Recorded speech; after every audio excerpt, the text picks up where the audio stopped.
think it was like maybe noon or something, you know, warmed up enough that it melted, so it was gone. Oh. But just for a couple hours, there was this 2 inches of snow. And, and the only other really a remarkable thing that happened in boot camp was then a meningitis thing broke out. Meningitis, I guess, you're susceptible to meningitis when you're worn down, your defense system gets fatigued, worn down, your defense system gets...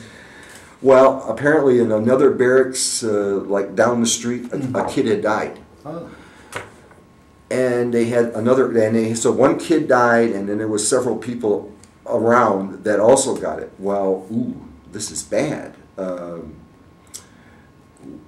we're going to cut back on marching and running, and, you know, we never even ran the obstacle course. Never. I mean, they said, no, we can't do that. And actually, if we were going to some kind of class, or I remember the first time we went to go learn how to fire an M16.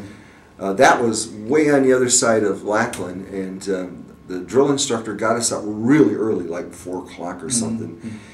But we marched over. It was probably a 3 or 4 mile march all the way over, and we got there, and there was nothing to do because the place was still closed. But then we find out the reason he did this is because the first group to arrive for rifle training got a bus ride back. Oh. So we got there, and he, you know, okay, smoke them if you got them, and and then at maybe, I don't know, 7 o'clock this thing opened, and we were the first ones. As we were there, so others arrived, but we were number one, so we were going to get the bus ride, and we did our shooting, and we. I will never forget this, because in the Air Force, you Army guys, you know, you learn how to take it all apart and clean it and this and that. Well, all they did with us is they said, okay, here's a clip, you put these rounds in, and you shove it in, and here's the safety on, off, and here's the sights, and so they gave me, you know, 100 rounds of ammunition, and they gave me a marksmanship medal, because it's the first time I ever fired a gun. They said you did 95 out of 100 or something, and then you just took the gun and handed it back. You didn't even clean it. They cleaned them. You know, we're kind of wussy, but so we didn't even learn how to clean an M16. You know, here, just shoot it, give it back. So we took the bus, and we had breakfast, and but I never actually got to go into San Antonio. Okay. Because but let's say your basic, was it 8 weeks? No, it was like 14. 14? Yeah. So was this all indoctrination? Like, is it the typical basic training, or did you have some schooling in there too?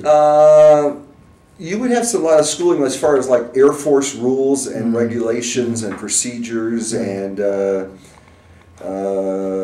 so a lot of Air Force in general stuff, but lots of, like I said, running and marching and all that stuff, and guard duty. You know, they would give you a broom handle, and you'd have to go out on the street out front of the barracks all night long and march back and forth. You and maybe a couple other guys on guard duty. I mean, if somebody attacked us, I guess I don't know what we would do with broom handles, but we were out there. Right. Yeah, no, it was 14 weeks. Oh, okay. And 12, 14, you know, it's a long time ago. But I never got to go into San Antonio because of the meningitis thing. That was the meningitis. They decided, because I guess it is highly contagious. So we're not letting anybody that's from the space into town. Maybe, I don't know if that was the Air Force's idea or the San Antonio's idea, but you guys are coming into town. And then they tell me you're going into weapons training. And I said, no, I'm supposed to be like a jet engine mechanic. And they said, no, you're going to be a bomb mechanic. I mean, how much work can bombs need? But so they took us on a bus from Lackland out to San Antonio Airport. Something like midnight again. I guess the Air Force got good deals flying at night. And we put us, so this is